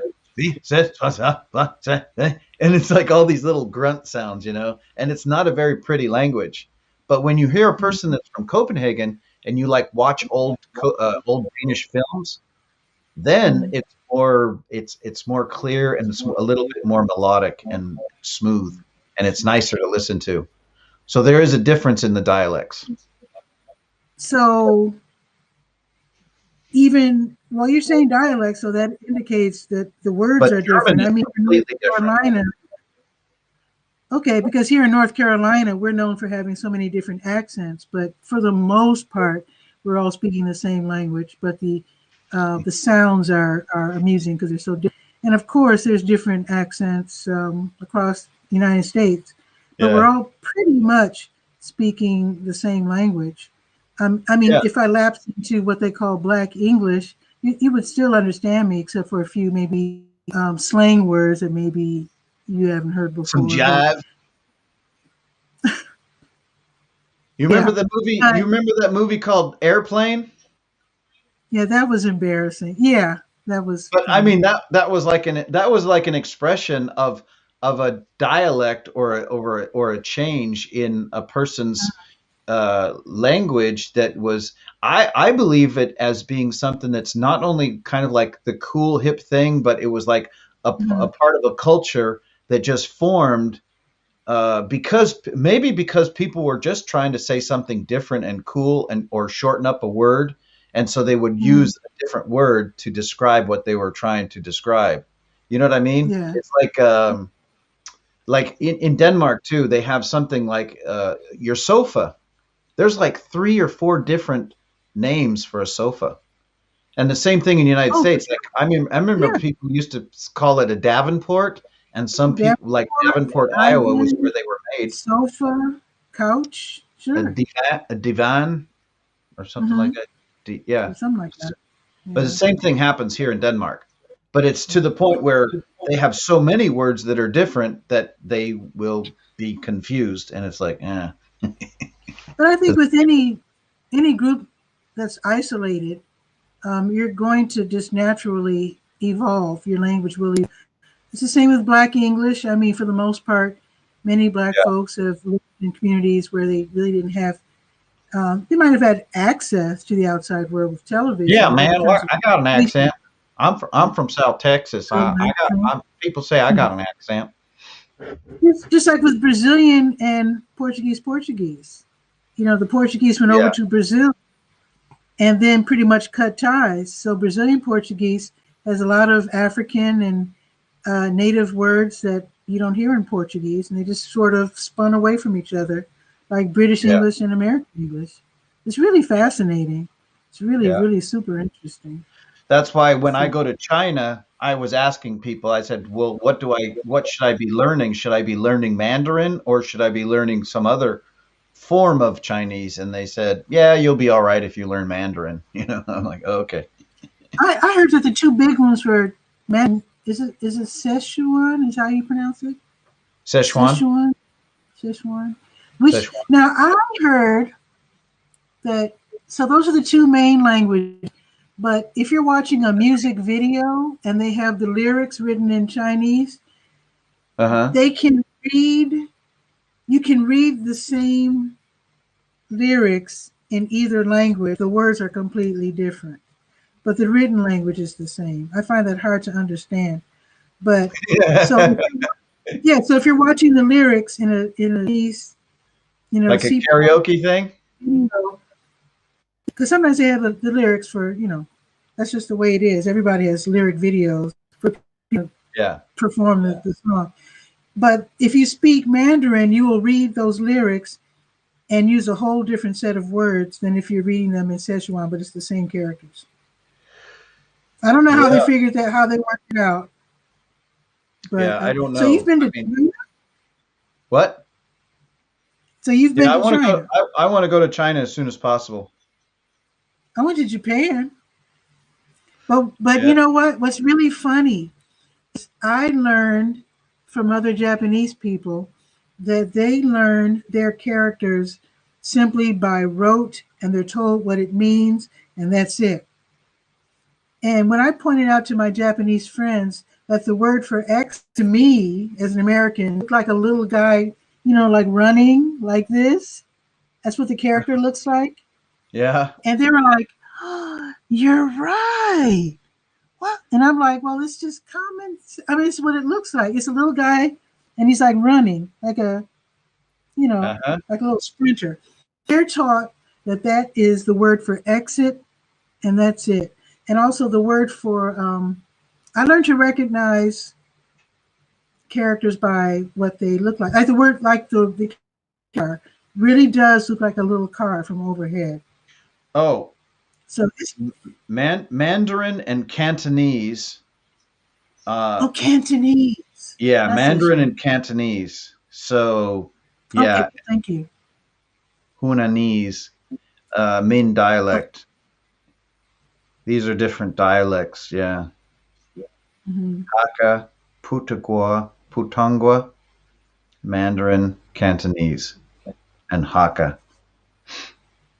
Yeah, they have lots and lots of different dialects. I heard that there's like 16 different, I guess, what some people would call ethnic groups, even though we all say Chinese, but of course they can tell differences better than anyone else since it's their country. But apparently they have 16 different Yeah, I ethnic guess groups. this from this Google search, it says the top four are Mandarin, Cantonese, Shanghainese, and Fuzhou. Hmm, So, okay. yeah, those are the top four. I have watched American guys showing us different, you know, going from city to city or whatever, showing us many interesting things about China. Like, what be curious, I'm sure you've heard about this, John, by now. They have these whole cities that have they buy farmland, Hmm. okay, at a really good price, and then they'll build these skyscrapers, have whole cities, but they're pretty much empty. And people are Yeah, wondering why are they building these cities with nobody in them? two things have happened in those kind of with that phenomenon. And what it is, it's kind of like the old saying, "If you build it, they will come." And so Until they haven't come yet. yeah, it was like that movie, Field of Dreams. If you Yeah. build it, they will come. But it's that kind of that same attitude towards real estate because there was so much money sloshing around in China for so many years that the Mm, developers were just thinking, well, if we build this, people want to invest in condominiums and stuff because they know that they are good long-term investments because they know that right. they can take that piece of real estate and the kids will have it, then they'll give it to the parents or the parents will give it to the kids and it just keeps going down through the generations. And Mm. real estate for Chinese people is like people in the United States having toilets. It's like everybody has one, or most everybody. Well, if unless they're poor, I guess. Yeah, unless And you're. and I think now I don't know about China, but I know in Korea, if a man proposes to a woman, you do have to have your own spot, your own Well, closer yeah, place. that's part of all Asian culture. They really expect you to have a house, and that's what this. There's a guy doing a show. It's called Guilo 60, which Guilo means round eye, and he's 60 years old. So that's the name of Mm-hmm, his YouTube channel.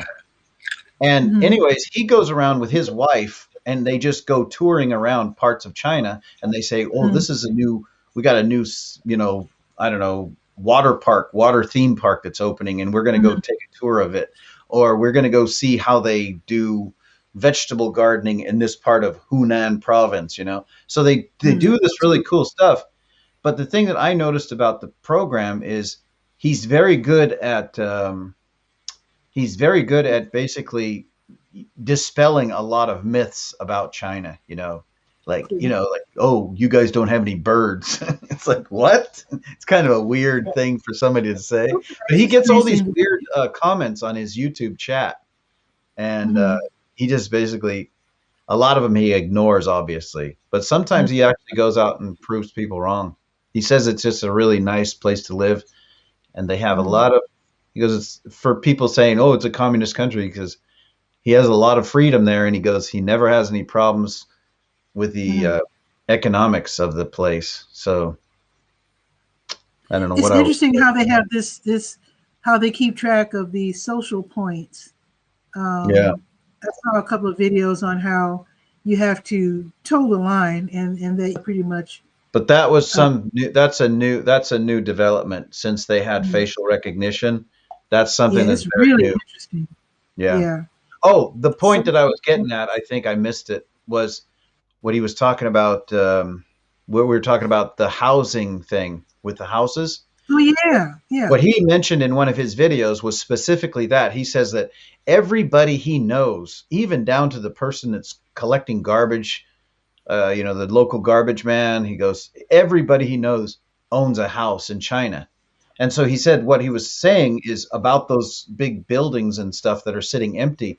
He says those were some of those were government projects that have been just abandoned. So they were spending money for a certain period of time, and then they saw that it was economically unviable to continue with the projects, so they would just stop them, and they would just put their money somewhere else.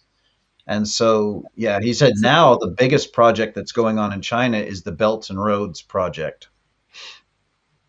Belts and roads. Belt and Roads, yeah. Okay.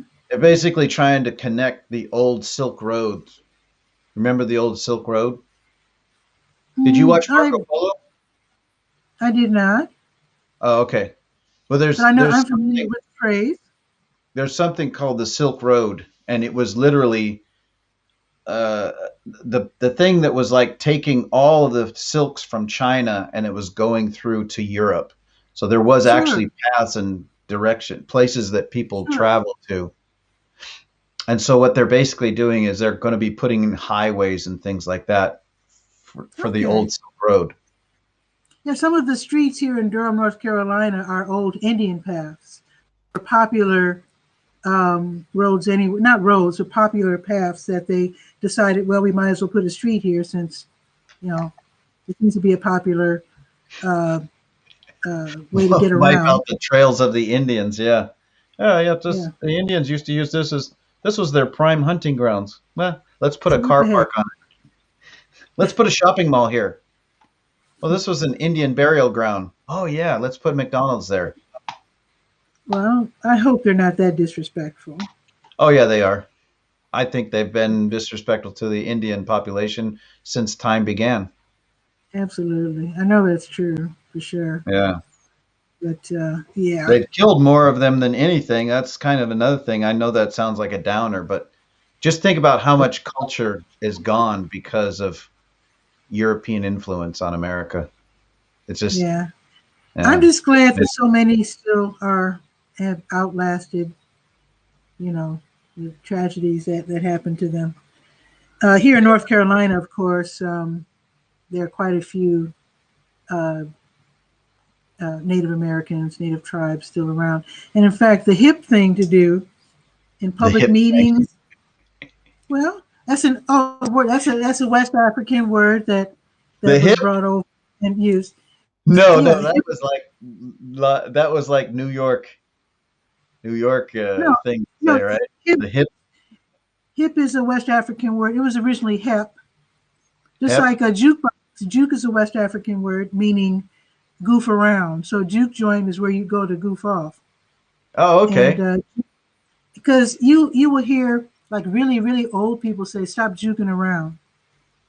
Oh, really? And nobody uses it anymore. So there's quite a few West African words that have entered our language through the years. But anyway, the thing to do here, at least in North Carolina, is when you have a public meeting, you acknowledge that you're on the land formerly owned by the Potawatomi or whatever. You always acknowledge who inhabited the land before, the people using it now. I think that's a very nice thing to do. It's respectful. I mean, it's the least we could do is to at least acknowledge who used to inhabit this land. So I think that's a good way also to educate yourself on who used to live here. Yeah. So it is almost 6 p.m. and it's probably almost what, midnight for you? Yeah, it's quarter to midnight, and you've been running for 1 hour and 45 minutes. Whoa. That's amazing. I was just going to dip in and see if anybody would join me. So I do appreciate all the eyeballs that have visited this show. I do appreciate that. I'd love to come back to HAPS and check it out again. Now, for the most part, John, do you appear on people's shows more than you start your own shows, or vice versa? No one ever You're the first one to invite me onto their show. No, wait a minute. Really? I got to take that back. I was invited on another show yesterday by Michael Bathurst. Or was that earlier today? It might have been earlier today. I'm getting old, so I forget these things. But anyways, I saw you on some show talking about cryptocurrency, so I thought that was somebody else's show.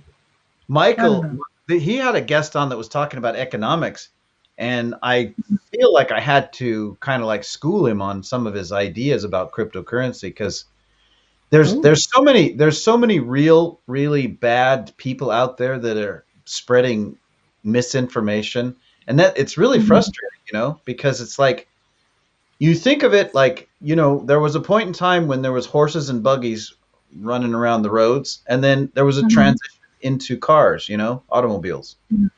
And it's like people are just hanging on to fiat currency like, we can't let go of this because we don't want to transfer into this. Well, I'm thinking that what's needed for people maybe like me who have no idea but are for now vaguely curious, just to make sure that the basic information is available so that eventually people like me will find. I remember growing up in Chicago being surprised that when I would watch the Spanish language pages, when I would see the, what was it back then? Illinois Bell was the name of the phone company back then. The Illinois Bell commercials on the Spanish-speaking stations were very basic and explanatory and like ABC kind of stuff. And I was wondering, why is it so basic? And then I realized after asking some Spanish-speaking people what was going on, they said, many of us are coming from countries where we don't have phones and do have to be... so they're literally uneducated with the technology. Yeah. Completely. And I'm sure they appreciated that.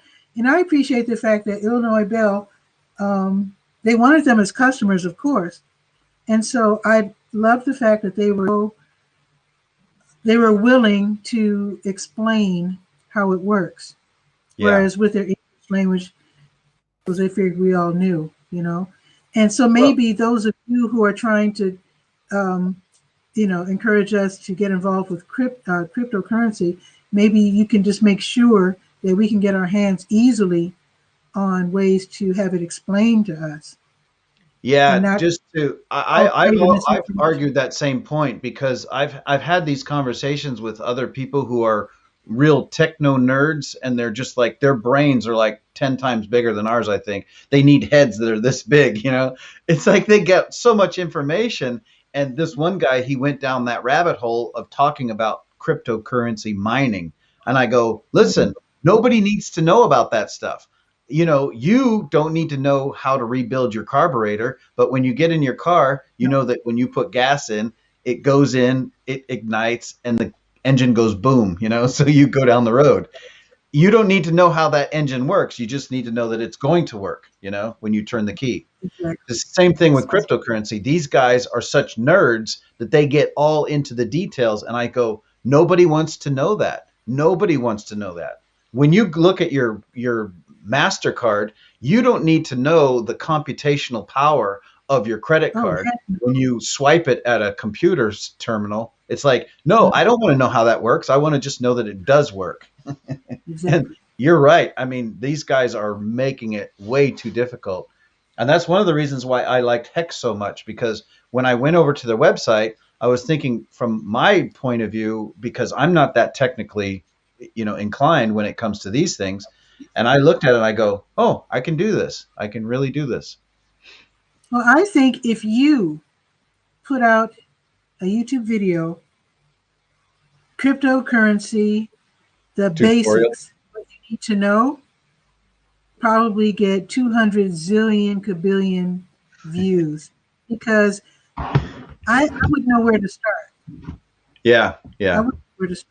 And I think anyone who would put out a video with cryptocurrency ABCs or 1, 2, however you want it, that Yeah. would probably get so many views, because then once you know how something works, then you're willing to get involved, Right. Right. So, Well, yeah, the willing to Chinese people invest have or whatever. adopted it. Chinese people have adopted it like Okay. crazy. They're like, they've got it all on their phones. They go shopping. They don't carry cash. They only have Mhm. apps on their phones, and that's all they use is. I told you about that.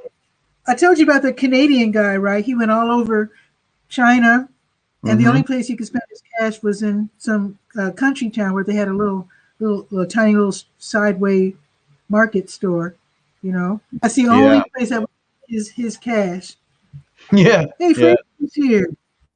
Hey, Fraser. Hello, Donald. Fraser, hey, what's new? Not a lot, really. Some puttering around, keeping. You ready for the challenge? I've done one already. Just Oh, look at that. it's Awesome. kind of yeah. I've been. So what's going on in Edinburgh? Say again? So what's going on in Edinburgh? Absolutely nothing. Literally, because everything is shut. Literally shut. Oh, they've Well, closed it down again? I walked around Edinburgh yesterday, and you can only buy takeaway coffee literally from the door. You can't physically go in to buy takeaway coffee. It is literally everything is closed. It is so it's like apocalypse. It really is. Wow. Well, I know you were Major. upset at not being able to work out. My sister says that she and her husband bought stationary bikes to work out, Mm-hmm. and that it's really fun. So, Hey, that's funny. I had advertised 6 months ago a rowing machine that I wanted to sell, right? It was a really nice rowing machine. And a guy just came by and picked it up yesterday. I sold it for like 500 Danish crowns. It's not much, but it was just the fact that I was like going, wow, I didn't even know that Facebook ad was still running. wow. Well, people are finding it hard to find places to work out, and so supposedly there are a lot of this at-home workout equipment that they're going quite fast. Yeah. But the idea of a stationary bike, I never even considered. I've been saying how I'm looking forward to getting my bicycle fixed, so that because I have a nice 12-speed bike, but it needs repair. And then my sister said, "Well, we bought a stationary bike," and I was like, "That's a good idea," because the cheaper ones, which are only $150 American, is what they got. And I noticed the better ones, which are like 300, they're worth a look as well. That's a lot of money to invest. But then I've been sitting in the kitchen for almost a whole year now. And I Yeah. don't think I mind spending a few $100s to ride a bike in the confines of my kitchen. Can you imagine? We've all been sitting. Well, I shouldn't say we all, because both of you take us on wonderful tours in your respective countries, and I totally enjoy them. But many Well, I of walk us, because of Trey. okay, but many of us are just sitting Yeah. and looking. So Yep. I'm going to get one of those bikes. I don't know which one I'm going to get, but Why don't you do the same thing though? Why don't you go start taking tours around your maybe your historical areas and then show us videos of that? That would be cool. you're right. You can You're use right. this app works actually pretty good on the mobile version. I actually do walk around sometimes, and when I do walk, very often it is downtown. And you're Yeah. absolutely right. I think I will do that. That'd be interesting to see some of the old architecture. Yeah, I will take you up on it, and I think HAPS probably would be a really good. Hello, Benjamin. Very happy to have you here. So I think You that can is take it. the HAPS step challenge. You gotta walk at least 6,000 steps a day. Oh, that's easy enough. Yeah, I know. I just did that going to the supermarket. 6,000 steps. That's Is only that like all a right? few blocks. It's really not that far. It seems like a lot, but it's not. Okay. Okay. Normally I think do I will do that. 13,000. Wow. Well, I'm gonna run. Somebody. Oh, okay. Well, I enjoyed your visit. That was really fun. You guys, And yeah, I thank think- you. It was fun. So when you do your next walk, will it be on HAPS or because I think I catch you on Facebook, don't I? Or somewhere else. Sometimes in the morning, I'll take my mobile device and I'll just walk with my phone and talk and stuff if I have something I was going to talk about. But most of the time, I'm doing like Blab Cafe or I'm doing coffee in the morning with Don and Trey. I just do those two. Yeah. Okay. Okay. But- Well, I'll look forward to however you show up. Yeah. Thanks a lot, John. See ya. Let's see you soon. Yeah, cheers. All righty. And Fraser, somebody was mentioning you earlier because I've been on for more than an hour now. Someone was suggesting that you give us cleaning tips every now and then. So, Okay. Well, hello, it's kinda- Richard, Anthony, Sangrio. Could do. That might Depends what you want to That learn. might be kind of helpful. I'm not sure. Yeah, I suppose it. Cleaning tips. Depends what you want to know, really. Yeah. All depends. Because, we've all been in our homes for about a year now, and I'm sure a lot of us need to tidy up. Well, it might be best way for people to bring scenarios to me, and I can maybe try and say I can help you, give you tips cleaning it, rather than cleaning tips. Yeah. Okay. Not sure how to clean. If you're not sure how to clean something, maybe come to me and I'll maybe say you can do this, this, and this. And maybe use Mhm. this product, or show me what you would use, the product you think you would use on it, and I can maybe advise you whether it's the better or worse, or maybe okay. Mm-hmm. Yeah, when I do I occasionally have articles in my newspaper called El Cheapo Handy Hints, some of which are often cleaning tips, and people really do appreciate it when I give them cleaning tips. Like, for example, if they got a cut and they got blood on the sleeve of their jacket or whatever, and I say if you use peroxide or something like that, that can work. Little tips like that. And Richard Anthony is saying, Fraser, I must say Kelly Grammer's portrait of you was excellent. What? Kelsey Grammer's portrayal of you? I got the wrong part. I missed that TV show. Anyway. Or movie. Goodbye. All good. So anyway, I've been on here for what? Almost 2 hours. So speaking of tidying up, I have to do so because we get our trash pickup every week. Monday is trash pickup day for my part of town, and I need to fill the bin. I'll let you go and do that. I'm gonna wind down and got a cup of tea and chill and go to bed. That's what I'm gonna do. Okay. Well, thanks for dropping by, Fraser. Otherwise, I'll catch up with you on the next one. Okay. Okay, cool. Take it. Bye. See ya. Bye. And folks, I guess that is it for today. I do enjoy Haps. I will be back. I like watching other people's shows.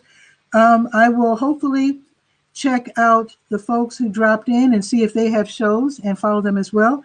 Richard Anthony Zangrillo, Benjamin Q. Yevga, probably said that wrong, I'm sorry. Zakia Ringgold, of course, Fraser Ramsey, Benny Boo, Donald Brandt, Helen Wallace, Akira Hakibara. Let's see, scrolling up. I think that is it. Let's see. And wow, Eileen Smith, Guy R. Cook, Lindsay Badger, Peter Bittner, who's one of the co-founders of HAP, so I know about his shows, Heavenly Dew, and I think that is it. And Peter made the first comment. How nice. So I think that's it. I will see you next time. I don't know when I'll be back, but I will be back really soon. I'm going to take up Don's suggestion and walk around Durham, North Carolina, and show you my town. So you have a beautiful day, and I will see you then. Ciao for now.